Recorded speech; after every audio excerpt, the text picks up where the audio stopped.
Chapter 14. Dion Fortune.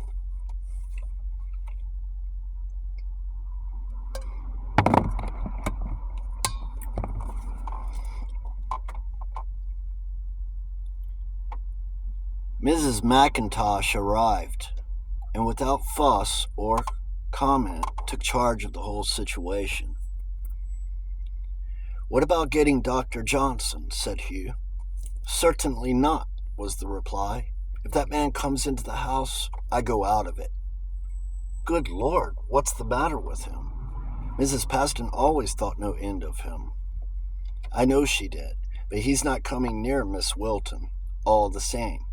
What we want is a good, sensible, reliable general practitioner. I know exactly the man if you will allow me to send for him." "A Scotchman?" "Yes, I thought as much," said Hugh, laughing.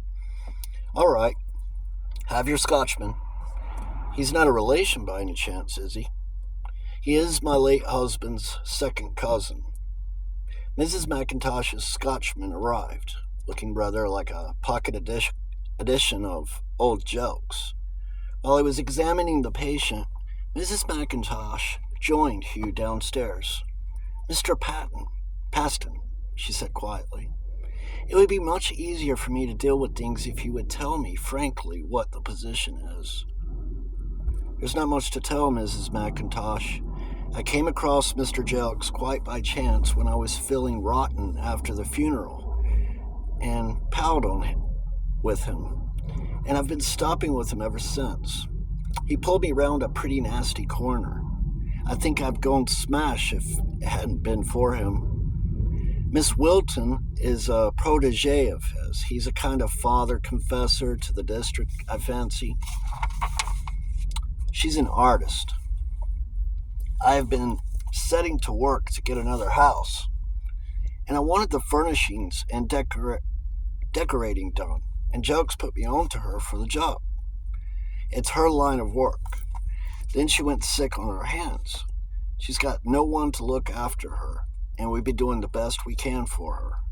"I see," said Mrs. McIntosh. What she thought could not be discerned. She was a woman who believed in keeping herself to herself.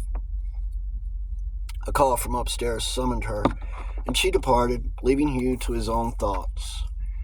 He was very distressed indeed about Miss Wilton's illness, blaming himself to it. But even if he took the whole responsibility upon himself, and he could hardly blame himself for fainting, he was distressed far beyond what he reasonably ought to be. He had believed that he had long since reached a point when all emotion passed him by, and he simply felt nothing. This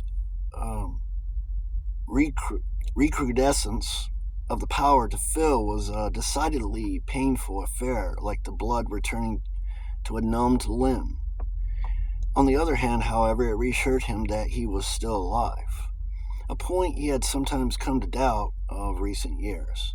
It seemed to him that life was definitely coming back to him, and even if the process were painful, it was a distinctively healthy sign. He heard the doctor being ushered out, and then Mrs. McIntosh returned to him. "Well," said Hugh, "what's the verdict?" "A touch of bronchitis. Nothing serious in the chest. The real trouble with her is malnutrition." "What is malnutrition?" "Insufficient nourishment." "What is the cause of that?" "Lack of money." "What do you mean?" "Miss Wilton has had no food for the last 5 days, except for the chance meals of most unsuitable things that you and Mr. Jokes have given her." "But, good Lord alive, what do you mean? Why hasn't she had proper meals?" "Because, Mr. Paston, the girl is out of work and starving, and you and Mr. Jokes have not had the sense to advance her any money to go on with her till her wages become due, and she was too proud to ask for it. She has been trying to manage on the 1 meal a day she has been having with you and Mr. Jelks, and you know the kind of things he gives her. Sausages, kippers, cheap cheese. In her condition, she can't digest them. They simply upset her. He said nothing. There was a dead silence between them, Mrs. McIntosh watching him out of inscrutable eyes. At length, he said, "Get whatever is necessary, Mrs. McIntosh." "Very good, Mr. Paston. By the way," she added, "Miss Wilton has begged that Mr. Jelks should not be told, as she thinks it would upset him so much. She did not want me to tell you either, but I thought it was as well that you should know." "My God, yes, I'm truly thankful you told me. I hadn't a suspicion." Mrs. McIntosh smiled. "No," she said, "I don't suppose you would have. You have never seen anything like that before at close quarters, have you?" He looked at her in surprise. It was the first time he had seen her anything approaching human. "Do you know," he said, "I feel as if I had never in my life seen anything really at close quarters. Everything seems to me as if it were on the other side of a pane of thick glass, if you know what I mean. It's a very artificial life you have always led, Mr. Paston." "Yes, I suppose it is. I didn't realize that, because I've never known any other. Didn't know there was any other. It always seemed natural to me, but I suppose it wasn't. I think it would have killed you if you had gone on much longer. I have watched you go steadily downhill ever since I have been at the house. I say, Mrs. McIntosh, did you ever suspect about my wife and Mr. Wilmot?" "I knew there was someone, Mr. Paston, but I did not know it was Mr. Wilmot. They were always most careful. Of course, it could not have lasted so long if they had not been." "Do you think it was generally known?" "I could not say. It was a lady who always did the telephoning. Wilkins, who went to the inquest, tells me he thinks it was Miss Wilmot's voice. He recognized it when he heard her giving evidence. Good Lord, fancy that girl being a party to it. And I set her up in her hat shop. I think if you knew the truth, you would find that the hat shop was a favorite meeting place. But my God, have people no decency? It is quite exceptional among the people I have worked for since my husband died, if you will forgive me for saying so.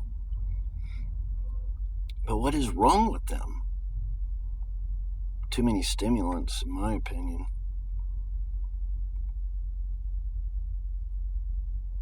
Also, the highly spiced food, the constant alcohol, the women's clothes. No one can stand it and keep their decency. The decent ones withdraw from it. Those who remain are not decent. That is my candid opinion, and I've had good opportunities for forming it. Well, I suppose I can't be particularly decent, for I didn't withdraw from it." "Oh yes, you did, Mr. Paston. You withdrew completely. You were like a waxwork. This is the first time I've ever seen you look alive. Do you know, Mrs. McIntosh, I believe I have been suffering from malnutrition quite as much as Miss Wilton." Mrs. McIntosh smiled. "I only hope Mr. Jelks won't feed you on as unsuitable things as he gave to Miss Wilton. He's a very funny old man. He has got some very queer books." Hugh gasped. Mrs. McIntosh, who evidently thought she had better resume her professional mask, asked his leave to withdraw upstairs to attend to her patient. The next few days were very boring ones for Hugh. He saw nothing of Mona, whose bronchitis was running its course, and he was of too active a nature to be content to sit indefinitely on old Jelk's broken down sofa and talk philosophy. He was not interested in occultism from the philosophical side, as the old man was. He wanted phenomena. Jelk's discoursing of relative realism and the psychological value of symbolism left him cold.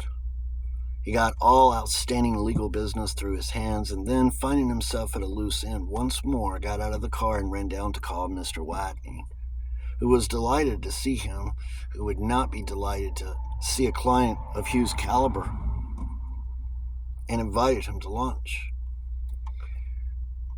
The conveyancing, it seemed, was going on as well as could be expected. "Look here," said Mr. Watney in a hushed voice, as if compounding a felony. "You go on and take possession. You've paid your deposit. We can neither of us back out now. Miss Pumphrey isn't to know we haven't finished with the deeds. Unless you get to work at once, you won't be able to make a start on your garden this summer, and while you're having the ground dug, I should very much like to have a look at it." Hugh readily acquiesced. Mr. Watney was welcome to dig up Australia, if he could get at it, so long as something was going on to fill the endless days.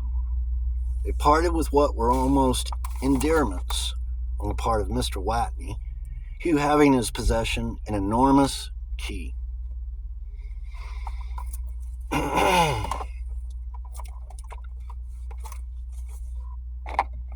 It was only 3 miles to Monk's farm.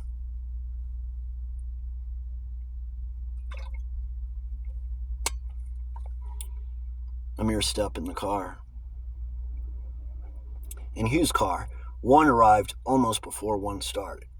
He went round the place at his leisure and found to his delight that what he had first taken for a second and smaller barn proved to be a dwelling house of much more modern structure than the rest of the buildings. Fallen plaster littered the floors, rotted window frames let in the weather, but the main structure appeared to be sound, and he saw that it could fairly speedily be rendered habitable. He returned to the car and sped down the road to the village at his usual gait. There, Mr. Huggins received him with open, pink-sleeved arms. Yes, he could recommend a builder, a really reliable man, who worked himself alongside his men. Hugh was led round behind the houses to the most amazing hugger-mugger tumble-down raffle of sheds in a cluttered yard, from which, at Mr. Huggins' hail, a bearded elder appeared, who was introduced as Mr. Pinker. Yes, Mr. Pinker could undertake the work. "And glad to do so, sir. It's a shame to see a lovely bit of building like that going to rack and ruin. You've seen the fan arching in the cattle sheds, sir." Yes, Hugh had, and had appreciated it at its proper worth. Mr. Pinker was delighted.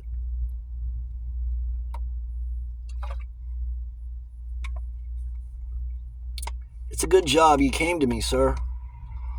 Now there's many would have spiled that arching for ye, but I understand ecclesiastical work. I go all about here, sir. I go right up to close to London sometimes, wherever there's a bit of old work wants handling. That they spoils it. They pulls it about as if it didn't matter. You shouldn't do that. You should respect it." He saw that he had to do with a genuine craftsman and was delighted. He had read of such men, but had never met one before, and believed them to be creatures of romance, along with the Mark Tapleys and the like. He saw before him a delightful prospect of long days while the old fellow pursued his leisurely but honest way, and the farm gradually returned to its original likeness under his reverent hands. He was immensely cheered by the prospect, and his depression left him. He loaded the old boy into the car and returned to the farm. "That's a bit of plain selling," said the old man, viewing the dwelling house. "My son, he'll do the plumbing. But why you want two baths? I don't see. There's only one Saturday in a week. Howsomever, have it as you have a mind to." "I don't know what you'll do with this," said he when shown the rest of the buildings. "Girt big rooms they'll be when all this here boarding is pulled away, and then them little rooms upstairs, there ain't one will make a decent bedroom. Like horse stalls, I call 'em. I should knock 2 or 3 into one, if I was you." "No," said Hugh. "I don't think we'll do that for the moment. I'll have the big room upstairs made into a bedroom for my own use, and leave the rest of the place alone." They climbed up the winding stairs to inspect it. "That's been a chapel," said Mr. Pinker. "Sure you don't mind sleeping in a chapel, sir?" "Not so long as it's no longer used as a chapel," said Hugh. "There's some as wouldn't like it," said Mr. Pinker. "I'm not one of them," said Hugh. "Well," said Mr. Pinker reflectively, "they do say as being born in a stable don't make you a hoss, so maybe sleeping in a chapel won't affect ye. Anyway, sir, I'll have all the timberland pulled away forthwith, and when next he come, you'll be able to have a real look at the place." "Do you know what I think I shall do?" said Hugh. "I think I shall run back to London and get my gear, and put up in the village till the house is ready. It will be tremendously interesting to see it taking shape. Is there anywhere in the village where I could put up?" "They'll put ye up at the Green Man, sir, if you ain't too particular."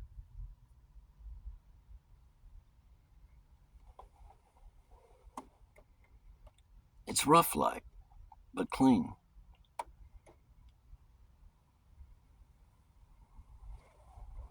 "Of course, it's only meant for the likes of us. They don't get no gentry, not being in the road to nowhere." He ran the old man back to the village, the long mile trudge disappearing in a flash under his wheels. "This be a grand machine you've got," said Mr. Pinker as the supercharged car ate up the ground. "I did be thinking of getting one for myself, in my own use in the business. I had one offered me once for £5, and I wish I'd taken it now I seen what it can do." Arrived at the village, Hugh pulled up in front of the ancient, bowed frontage of the Green Man. It was a genuine old hostelry, not one of ye old variety. The landlady, a stout and determined-looking widow, had her doubts about her power to accommodate gentlemen.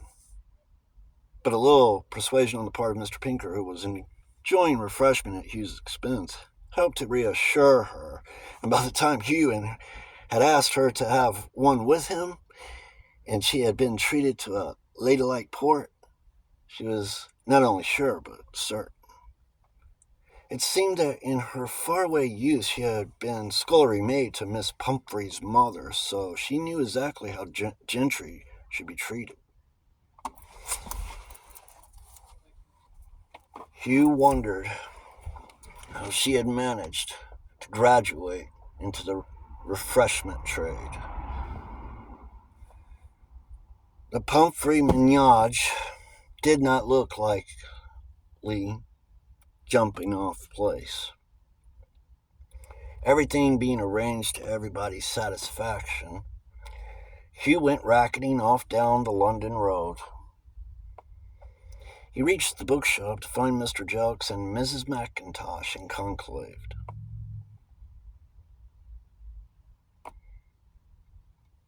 The abrupt break-off of the conversation at his entry told him that he must have been providing the subject matter. They discoursed platitudes for a few minutes, Hugh telling of his doings and his plans, and inquiring concerning Miss Wilton's progress during the few short hours he had been away. "That's what we have been discussing," said Jelks. She's not getting on as well as she should. Got a certain way, and then sticks. Do you think she ought to get away to the sea for a change? Asked Hugh.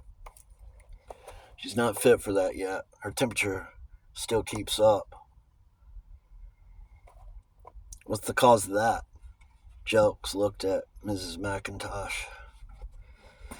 She grasped the nettle firmly. I think, Mr. Paston, that when she saw you faint, she had far more severe shock than we realized. She had been a little lightheaded once or twice and talked about it. She thinks that you are going to do spiritualistic experiments, and she is afraid of that also.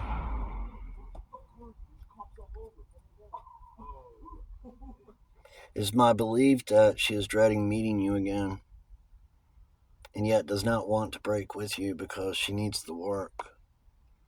I say I am frightfully sorry. What can I do about it? The best thing you can do is to go up and see her, and talk to her as if nothing had happened. Right-o, I'll go as soon as she'll see me. Very good, Mr. Paston. Supposing you come up after you've had your tea. Hugh, said old Jokes, cocking a sandy eyebrow at his guest over a teacup. Do you know what it is that has bitten Mona? No, good Lord, what is it? Ambrosious. What in the name of glory do you mean? She's scared to death of him. Thinks she'll see his ghost. Keep off the subject, see? Right you are, TJ. But what's made her so scared? Goodness only knows. There's no sense in women. I'm not so sure of that, you know? I've had a very strong impression of Ambrosious several times. But whereas I welcome it, it scares her. It's pretty strong when it comes, and if you didn't like it as I do, I can quite believe you'd be badly scared. Well, anyway, leave it alone for the present, Hugh, for the love of heaven. Having finished his tea, Hugh presented himself upstairs as bidden, and was duly ushered in by Mrs. McIntosh, who then withdrew, leaving him to his own devices. Mona, sitting propped up in bed, a washed-out pink shawl about her shoulders, had that fine-drawn, transparent look that any chest trouble always gives. There was no question whatever about it. She was scared of him, all right. He could see it by her eyes and the way she was holding herself together. Hugh, who had never seen any human being scared of him before, could not imagine how they could be, felt, to his immense surprise, deep down inside him a curious glow of satisfaction, even while his one desire was to reassure her and restore her to peace and happiness. It was an extraordinary thing that Mona, who at first sight looked a very self-willed creature, who really was genuinely scared of him, and had to take her courage in both hands in order to talk to him. There was something in this that delighted Hugh profoundly. It made him esteem Mona's companionship very highly, something that gave him the first inkling of the self-confidence he had always lacked. He sat down in the chair placed in the correct position by the foot of the bed. Miss McIntosh always did everything correctly. Well, how goes it? He said. Not too badly, said Mona. I'm much better than I was, but not as well as you might be. No, I'm afraid I'm not. Tiresome, isn't it? Especially after everyone's been so good to me. I feel it's ungrateful. Don't you worry about that. We'll hang on to you till you're quite all right. Silence fell between them. Hugh cast about in every direction for some remark that would prove of interest and not lead round to Ambrosious, and he could not find it. If he spoke of the farm, it led straight to Ambrosious. If he spoke of her work, it led on to the farm, and so to Ambrosious. Suddenly, the problem was taken out of his hands. Mona Wilton fixed her eyes on him and said, Have you found out anything more about Ambrosious? Hugh gasped. I thought you did not like Ambrosious, he said. I never said that, said Mona. He made me feel perfectly awful because of his dreadful end, but I never said I didn't like him. As a matter of fact, I feel most awfully sorry for him. I think he must have had a rotten time. That's exactly how I feel about him, said Hugh eagerly, and then stopped hastily. For he knew the subject was a forbidden one, and he had a vision of Mona's already high temperature rising towards boiling point if it were pursued. Tell me about him. Have you found out anything more? No. I haven't been looking for it. But you know, I don't think it's very good for you to talk about Ambrosious while you're still seedy. He's rather a harrowing subject, don't you think? You mightn't sleep after it. He's the best possible subject for me to talk about, and I probably shall sleep after it. I certainly shan't sleep properly till I do. Ambrosious has got on my nerves, and I've got to talk about him to get him off them. All right, go ahead. What do you want to know about him? Good Lord, I don't know. Safe in the churchyard where they planted him after the inquest, I suppose. That's where his body is, but where is he? How should I know? Do you think his ghost walks? Not exactly walks, that implies an earthbound spirit, and I don't think he's that. But I think he would manifest given half a chance. So do I, said Hugh, and then could have bitten his tongue off. Do you know what we've got to do? No. We got to help him to manifest.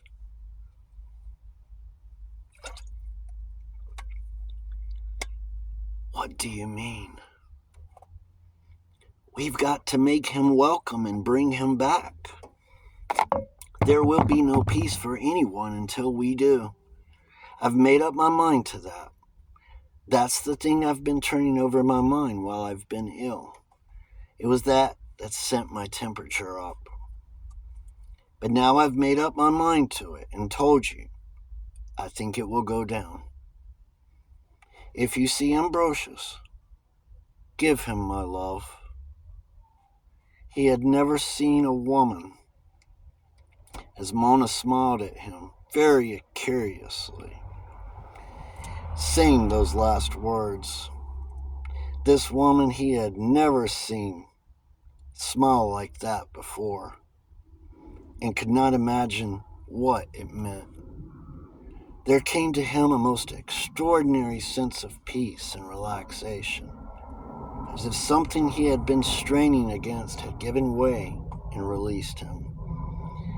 That's most awfully good of you, he said, and then looked at himself in surprise. Why should he return thanks on behalf of Ambrosious? Now tell me all the news, said Mona. How are things going at the farm? First rate. Do you know that we thought was a smaller barn is really a farmhouse and quite habitable? It only wants a lick of paint and a few tin tacks knocking into it. We could move in next week if we wanted to. How gorgeous. Oh dear, I must get well quickly and get to work on it. It would be the greatest fun getting things into shape. You have no idea what possibilities that place has got from the decoration point of view. It is the most perfect background one could possibly have. So you have fallen in love with it too, have you? So have I. There is a queer fascination about it, isn't there?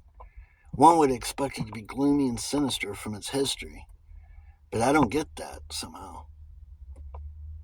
It seems as if all that were superficial, and the real thing there that's coming to the surface now is what Ambrosious set out to do. Have you tumbled to what that is? No, I haven't. What is it? The same thing we're going to do. Invoke Pan. And the house knows it. That's why we feel welcome there. It was awfully pleased to see us. That house was no more cut out for the monastery than Ambrosious was cut out for a monk. I bet you anything that all these centuries Pan has been waiting to keep that appointment. the Pope's visitor interrupted. That explains a good deal, said Mona, thoughtfully. I have been addling my brains to discover why an invocation of Pan landed you in a monastery. It seemed the most unlikely spot to me.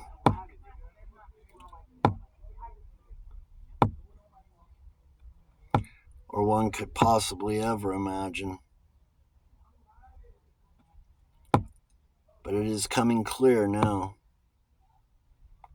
The same path leads to both Pan and Ambrosious.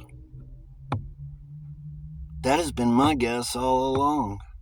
That old chapel's not Christian. It is got up on conventional lines to cover its tracks. But if it was ever meant for anything orthodox, I'll eat my hat.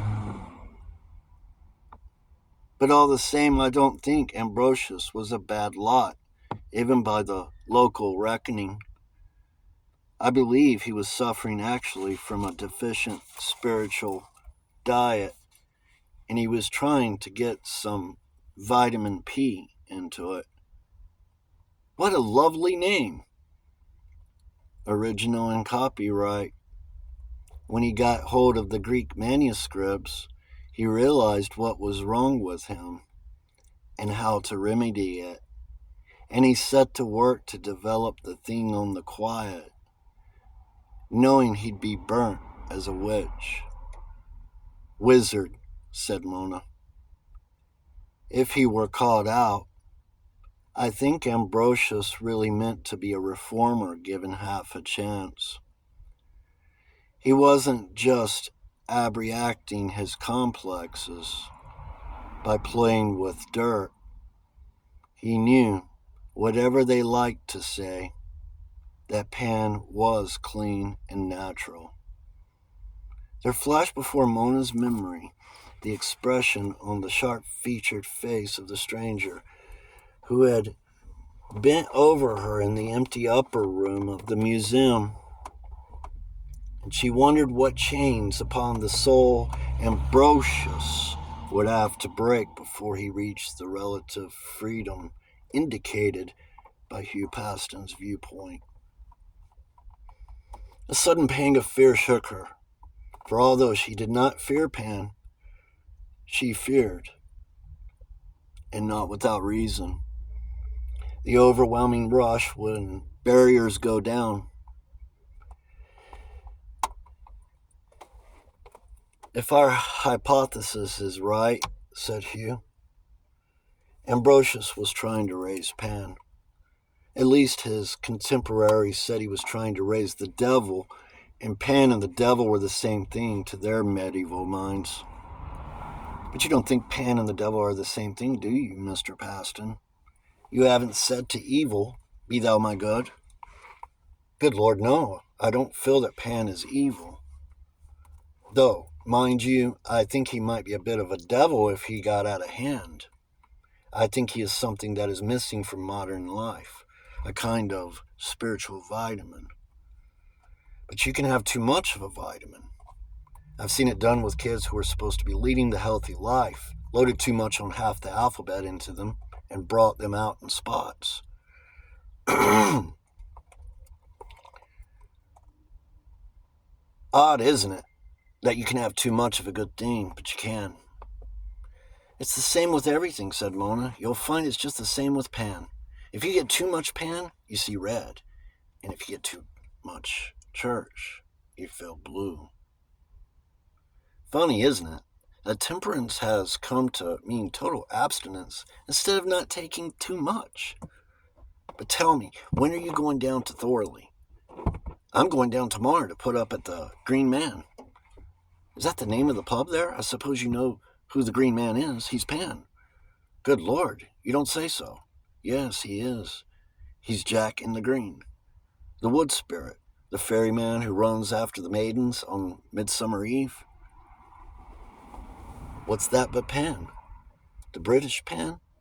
And do you know the meaning of the name of the village Thorley?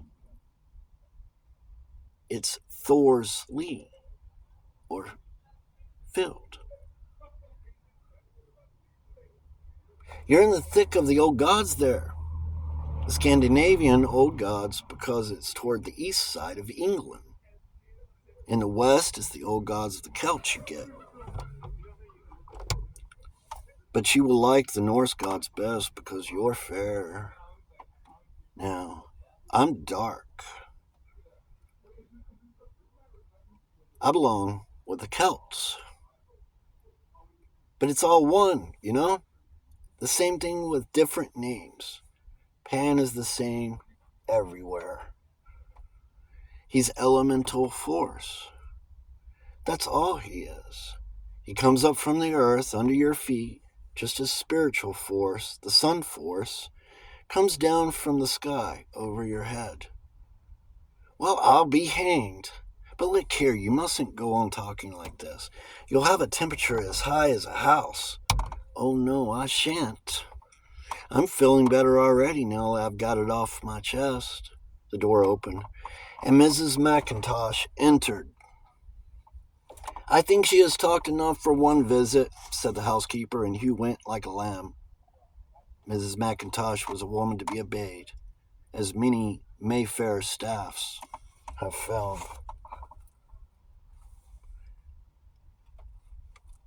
And that is chapter 14.